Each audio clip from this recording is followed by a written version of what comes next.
They see my disability, I see my ability.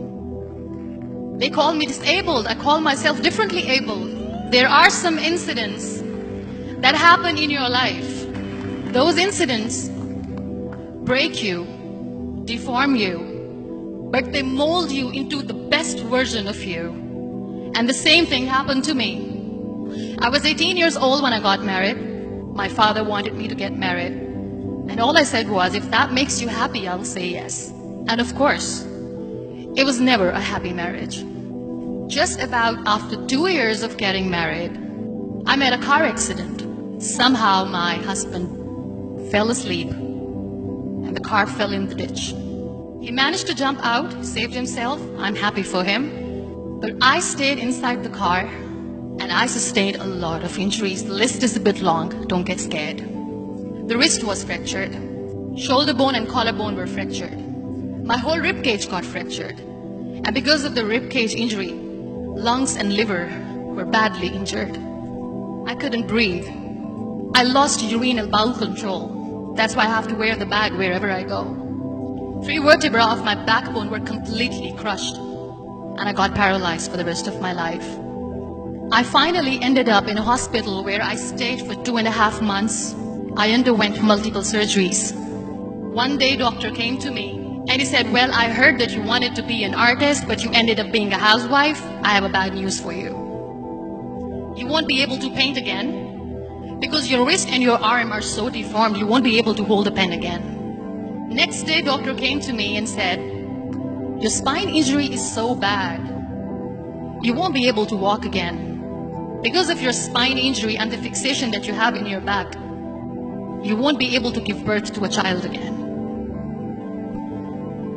That day, I was devastated. I asked my mother, why me? And that is where I started to question my existence. Why am I even alive? And that is where I realized that the words have the power to heal the soul. My mother said to me, this too shall pass. God has a greater plan for you. I don't know what it is, but He surely has. And in all that distress and grief, somehow or the other, those words were so magical that they kept me going. One day I asked my brothers, I know I have a deformed hand, but I'm tired of looking at these white walls in the hospital and wearing these white scrubs. I'm getting tired of this. I want to add more colors to my life. I want to do something. Bring me some colors. Bring me some small canvas. I want to paint. So the very first painting I made was on my deathbed, where I painted for the very first time. It was not just an art piece or just my passion. It was my therapy. And then I was discharged and I went back home. And I went back home and I realized that I have developed a lot of pressure ulcers on my back and on my hip bone. I was unable to sit. There were a lot of infections in my body, a lot of allergies. So doctors wanted me to lie down on the bed straight for not 6 months, for not 1 year, for 2 years. I was bedridden, confined in that one room, looking outside the window, listening to the birds chirping, and thinking maybe there will be a time when we'll be going out with the family and enjoying the nature. That was the time where I realized how lucky people are. That is the time where I realized that the day I'm going to sit, I'm going to share this pain with everyone to make them realize how blessed they are, and they don't even consider them lucky. That day I decided that I'm going to fight my fears. We all have fears. Fear of unknown, fear of losing people, fear of losing health, money. We want to excel in career, we want to become famous, we want to get money. We are scared all the time. So I wrote down one by one all those fears. And I decided that I'm going to overcome these fears one at a time. You know what was my biggest fear? Divorce. I was trying to cling on to this person who didn't want me anymore, but I said no. I have to make it work. But the day I decided that this is nothing but my fear, I liberated myself by setting him free. And I made myself emotionally so strong that the day I got the news that he's getting married, I sent him a text. And I'm so happy for you and I wish you all the best. And he knows that I pray for him today. Number 2 was, I won't be able to be a mother again.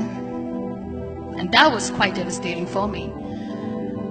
But then I realized there are so many children in the world, all they want is acceptance. So there is no point of crying, just go and adopt one. And that's what I did.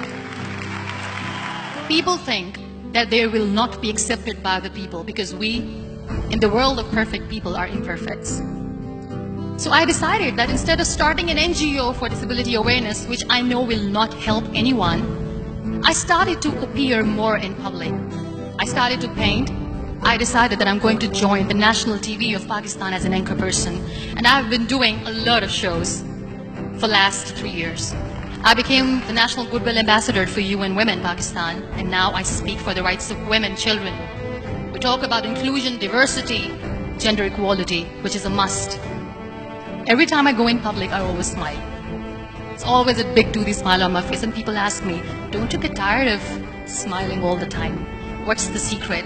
I always say one thing, that I have stopped worrying about the things that I have lost, the people that I have lost. Things and people who were meant to be with me are with me.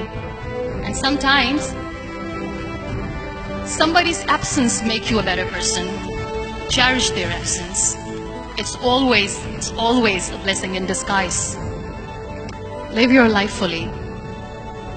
Accept yourself the way you are. Be kind to yourself.